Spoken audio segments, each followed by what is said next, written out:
Occasion ఏదైనా location ఎక్కడైనా తెలుగువారి వేడుక అంటే ఆలివ్ మిఠాయి ఉండాల్సిందే. మిఠాయి అంటే ఆలివ్.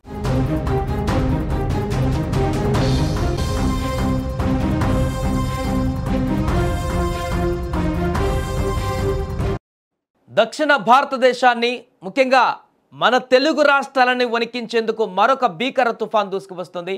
బంగాళాఖాతంలో వరుసగా ఏర్పడుతున్నటువంటి వాతావరణ మార్పుల కారణంగా తెలుగు ప్రజలను ఇప్పుడు తీవ్ర ఆందోళనకు గురి చేసేటువంటి పరిస్థితులు ఏర్పడుతున్నాయి. ఇప్పటికే ఉపరితల ఆవర్తనాలు అల్పపీడనాల ప్రభావంతో ఆంధ్రప్రదేశ్లో వర్షాలు మొదలయ్యాయి. అటు తెలంగాణలో కూడా కొన్ని ప్రాంతాలలో చిరుజల్లులు పడుతున్నాయి. ఈ నేపథ్యంలోనే బంగాళాఖాతంలో ఏకకాలంలో 2 అల్పపీడనాలు చురుకుగా ఉండడం పెద్ద హెచ్చరికగా మారింది.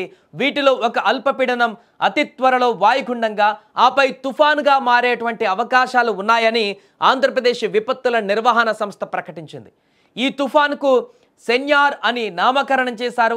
రానున్న రోజులలో ఏపీ ముఖ్యంగా రాయలసీమ దక్షిణ కోస్తా జిల్లాలపైన ఈ యొక్క వాతావరణ ప్రభావం అత్యంత తీవ్రంగా ఉండబోతుందంటూ కూడా చెప్తున్నారు. ప్రస్తుతం మలేషియా మలక్కా జలసంధి ప్రాంతంలో ఒక తీవ్ర అల్పపీడనం కేంద్రీకృతమై ఉంది.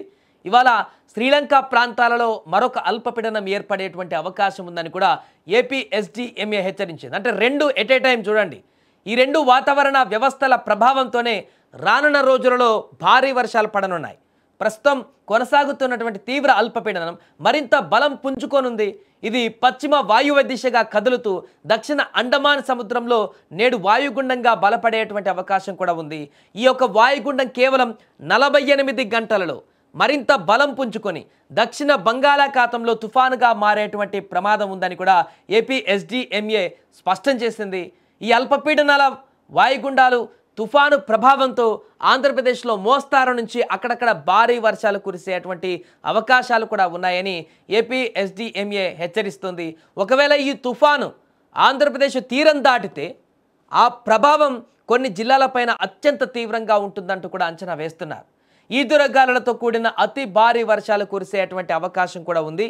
ఇప్పటికే ప్రకాశం కానీ నెల్లూరు కానీ కడప అన్నమయ్య కానీ చిత్తూరు తిరుపతి జిల్లాలలో కూడా అక్కడక్కడ మోస్తారు వర్షపాతం నమోదవుతుంది ఆల్రెడీ.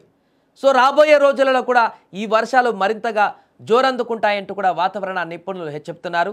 వాతావరణ శాఖ సూచనల ప్రకారం అల్పపీడనాల ప్రభావంతో నవంబర్ 25 నుంచి 28 వరకు దక్షిణ కోస్తా రాయలసీమ ప్రాంతాలలో అక్కడక్కడ మోస్తారు వర్షాలు కురిసే అవకాశాలు ఉన్నాయి. ఇక నవంబర్ 29, 30 తేదీలలో కోస్తా రాయలసీమ జిల్లాలలో భారీ వర్షాలు కురిసేటువంటి అవకాశాలు కూడా ఉన్నాయని వాతావరణ శాఖ హెచ్చరిస్తోంది. ప్రజలందరూ అప్రమత్తంగా ఉండాలని, తుఫాను పైన వచ్చే అప్డేట్స్ ఎప్పటికప్పుడు తెలుసుకోవాలని కూడా అధికారులు సూచిస్తున్నారు. దీంతో మరొకసారి ఈ యొక్క అల్పపీడనం తుఫాను ప్రభావం అనేది ఆంధ్రప్రదేశ్లో ముఖ్యంగా కొన్ని జిల్లాలలో అత్యంత ప్రభావాన్ని చూపించేటువంటి అవకాశం కూడా కనిపిస్తుంది. కాబట్టి ప్రజలందరూ కూడా ఈ యొక్క రాబోయే రోజులలో కొంత అప్రమత్తంగా ఉండాలి. ముఖ్యంగా మత్స్యకారులు సముద్ర వేటకు వెళ్ళినప్పుడు కొంత జాగ్రత్త వహించాలి. అవసరమైతే కొద్ది రోజుల పాటు సముద్ర వేటకు వెళ్లకుండా ఉంటేనే బెటర్ అంటూ కూడా సూచిస్తున్నటువంటి పరిస్థితి ఏర్పడింది. ఏదేమైనా కూడా ఇప్పటికే ఒక తుఫాను బారి నుంచి బయటపడినటువంటి ఆంధ్రప్రదేశ్ మరలా ఒక తుఫాను హెచ్చరికలనైతే అందుకుంటుంది. అది తీరానికి టచ్ అవుతుందా లేదా అనేది వేచి చూడాలి. బట్ ప్రస్తుతానికైతే అది కేంద్రీకృతమైంది కాబట్టి, తీరానికి చాలా దూరంలో కేంద్రీకృతమైంది కాబట్టి అక్కడి నుంచి క్రమంగా పుంజుకుంటున్న అవకాశాలు కనిపిస్తున్నాయి. కాబట్టి దాని ప్రభావం అయితే స్పష్టంగా ఉంది. వర్షాలు పడుతున్నాయి, అక్కడక్కడ అధిక వర్షపాతాలు, అక్కడక్కడ మోస్తారు వర్షపాతాలు నమోదవడం మాత్రం ఖాయంగా కనిపిస్తుంది. ఒకవేళ అది తీరానికి తాకితే మాత్రం కొన్ని జిల్లాలలో అత్యంత భారీ వర్షాలు పడేటువంటి అవకాశం మొన్న గతంలో చూసాం. అలాంటి పరిస్థితి ఏర్పడినా కూడా ఆశ్చర్యపోవాల్సిన పని లేదంటూ కూడా చెప్తున్నారు. కాబట్టి మరొక తుఫాను ముప్పు అయితే ఇప్పుడు ఆంధ్రప్రదేశ్లో 2 తెలుగు రాష్ట్రాల్లో కూడా కొంత ప్రభావం చూపిస్తుంది. ముఖ్యంగా ఆంధ్రప్రదేశ్లో అత్యధిక ప్రభావాన్ని చూపించబోతుంది. కాబట్టి అక్కడ ప్రజలందరూ కూడా కొంత అప్రమత్తంగా ఉండాలి, రైతులందరూ కూడా అప్రమత్తంగా ఉండాలి. అండ్ హెల్త్కి సంబంధించినటువంటి జాగ్రత్తలు కూడా తీసుకోవాలంటూ కూడా చెప్తున్నారు. ఒకవైపు చలి అటాక్ చేస్తుంది. చలి తీవ్రం కారణంగా ఇప్పటికే దగ్గు, జలుబు ఇవన్నీ కూడా అటాక్స్ అవుతున్నాయి. చాలామందికి కాఫ్ అనేటువంటి విపరీతమైనటువంటి దాంతో హాస్పిటల్ పాలవుతున్నారు. మన్యం జిల్లాలో కానీ, మన్యం ప్రాంతాలలో కానీ, మిగతా ప్రాంతాల్లో కూడా అలా పరిస్థితే ఉంది.